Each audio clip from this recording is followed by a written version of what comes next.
నమస్కారం ఫ్రెండ్స్. ఈరోజు మనం చేసే రెసిపీ సాధారణ కాకరకాయ కూర కాదు. కాకరకాయ అంటే చాలా మందికి ముందుగా గుర్తొచ్చేది చేదు రుచి. కానీ ఈరోజు నేను చెప్పబోయే స్పెషల్ స్టైల్లో చేస్తే ఆ చేదే ఈ కూరకు ప్రత్యేకమైన రుచిని తీసుకొస్తుంది. ఒకసారి తింటే మళ్ళీ మళ్ళీ చేయాలనిపించేలా ఉంటుంది. ఇప్పుడు ఈ స్పెషల్ కాకరకాయ కూరను ఎలా తయారు చేసుకోవాలో స్టెప్ బై స్టెప్ చూద్దాం రండి. ముందుగా 1/2 కిలో కాకరకాయలను బాగా కడిగి చిన్న చిన్న ముక్కలుగా కట్ చేసుకోవాలి. కాకరకాయలో ఉండే అధిక చేదు తగ్గాలంటే ఒక పాత్రలో నీళ్లు తీసుకొని అందులో ఈ ముక్కలను వేసి కొద్దిసేపు ఉడికించాలి.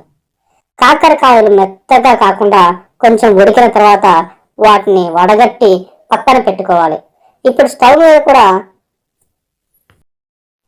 ఒక కడాయిని పెట్టుకొని అందులో సరిపడ నూనె పోసుకోవాలి.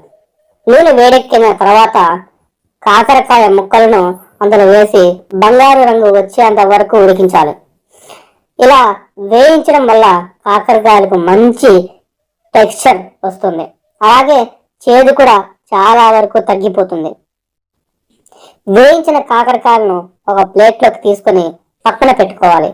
ఇప్పుడు అదే కడాయిలో కొద్దిగా నూనె వేసి ఆవాలు, జీలకర్ర, కరివేపాకు వేయాలి. తాలింపు చిటపటలాడిన తర్వాత సన్నగా తరిగిన ఎర్రగడ్డ ముక్కలను వేయాలి. ఉల్లిపాయలు బంగారు రంగులోకి మారే వరకు బాగా వేయించాలి. ఉల్లిపాయలు ఎంత బాగా వేగితే కూరకు అంత మంచి రుచి వస్తుంది. తర్వాత సన్నగా తరిగిన టమోటా ముక్కలను వేయాలి. టమోటాలు పూర్తిగా మెత్తబడే వరకు వేయించాలి. ఈ సమయంలో కొద్దిగా ఉప్పు వేస్తే టమాటాలు త్వరగా మెత్తబడతాయి. ఇప్పుడు ఈ మిశ్రమంలో కొద్దిగా మెంతుల పొడి వేయాలి. మెంతుల పొడి ఎక్కువ వేయకూడదు, ఎక్కువైతే చేదు పెరిగే అవకాశం ఉంటుంది. కాబట్టి చిటికెడు నుంచి 1/2 స్పూన్ వరకు సరిపోతుంది.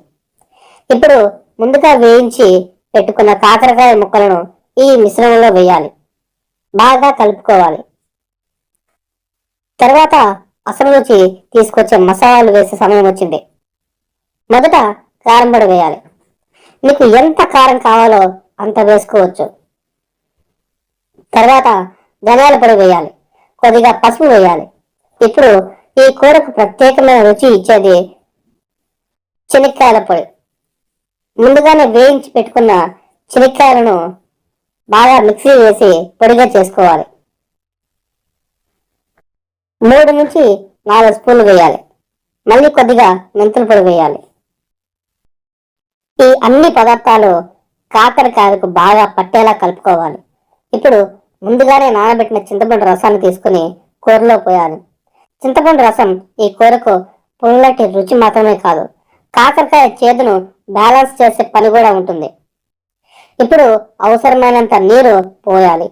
కూర చాలా పలచగా కాకూడదు, అలాగే మరీ గట్టిగా కాకూడదు.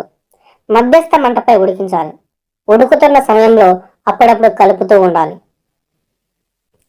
మసాలాలు, చింతపండు రసం, కాకరకాయ ముక్కలు అన్నీ కలిసిపోయి నెమ్మదిగా చిక్కబడడం ప్రారంభమవుతుంది.